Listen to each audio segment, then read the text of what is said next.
செல்போனில் பாட்டு கேட்டபடி தண்டவாளத்தை கடக்க முயன்றவர் ரயில் மோதி பலி. செல்போனில் பேசிக்கொண்டு இருசக்கர வாகனத்தில் சென்றதால் விபத்து.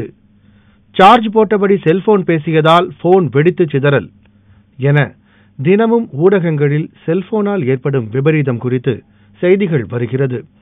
அதன் ஒரு பகுதிதான் வேளச்சேரியில் வடமாநில வாலிபர் உயிரிழந்ததும். செல்போனுக்கு சார்ஜ் போட்ட நிலையில் காதில் ஹெட்செட் மாட்டிக்கொண்டு பாட்டு கேட்ட பில்லோ ரியாங் என்ற வாலிபரின் உடலில் மின்சாரம் பாய்ந்ததால் அவர் உறக்கத்திலேயே உயிரை இழந்தார். சார்ஜ் போட்டபடி போனை பயன்படுத்துவதால் ஏற்படும் விளைவுகள்தான் என்ன விளக்குகிறார் நரம்பியல் துறை டாக்டர் லட்சுமி நரசிம்மன். இப்போ சார்ஜ் போட்டுக்கிட்டே காதில் இயர்ஃபோன்ஸை வச்சுக்கிட்டு ஒரு பாட்டு கேட்டுகிட்டே இருக்கும்போது என்ன ஆகும்னா, ஒரு குறிப்பிட்ட லெவலில் டிஷ்யூ ஹீட் அதிகமாகிட்டே இருக்கும். ஒரு பர்டிகுலர் லெவலுக்கு மேலே ஹீட் அதிகமாகும்போது பேர்ன்ஸ் வரும்.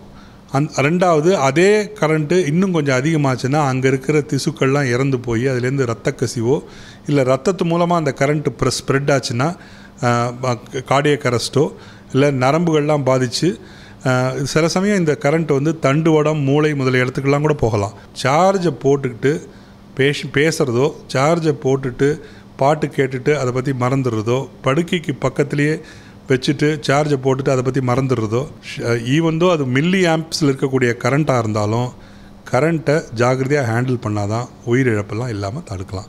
முடிந்த அளவு தரமான சார்ஜர்களை பயன்படுத்துவதோடு அதிக நேரம் போனுக்கு சார்ஜ் போடுவதை தவிர்க்க வேண்டும் என்கிறார் செல்போன் பழுது நீக்குபவர். Original battery original charger use பண்ணால் கூட அப்படியே சார்ஜர் போட்டுட்டு விட்டுறாதீங்க. கரெக்டாக ஒரு 95% மேலே எந்த ஃபோனுக்கும் சார்ஜர் போடக்கூடாது. அதே மாதிரி ஒரு 20க்கு கீழேவும் விடாதீங்க. அதே மாதிரி நைட்டில் சார்ஜர் போட்டு காலைல எடுக்கிறது அந்த மாதிரிலாம் பண்ணாதீங்க. நைட்டில் சார்ஜர் போட்டால் பவர் சப்ளை ஒரே ஈவனாக வராது வீட்டுக்கு. பவர் சப்ளை கொஞ்சம் அதிகமாக வந்தாலும் உங்களுக்கு எதுவும் தெரியாது. நீங்கள் ஃபோனை பார்க்க போகிறதில்ல. ஃபோனை தனியாக வச்சுட்டு நீங்கள் மட்டும் தூங்குவீங்க. சப்ளை ஆகிடுச்சுன்னா பல்ஜ் ஆகிடும். பேட்டரி பல்ஜ் ஆச்சுன்னா உடனே வெடிச்சிடும்.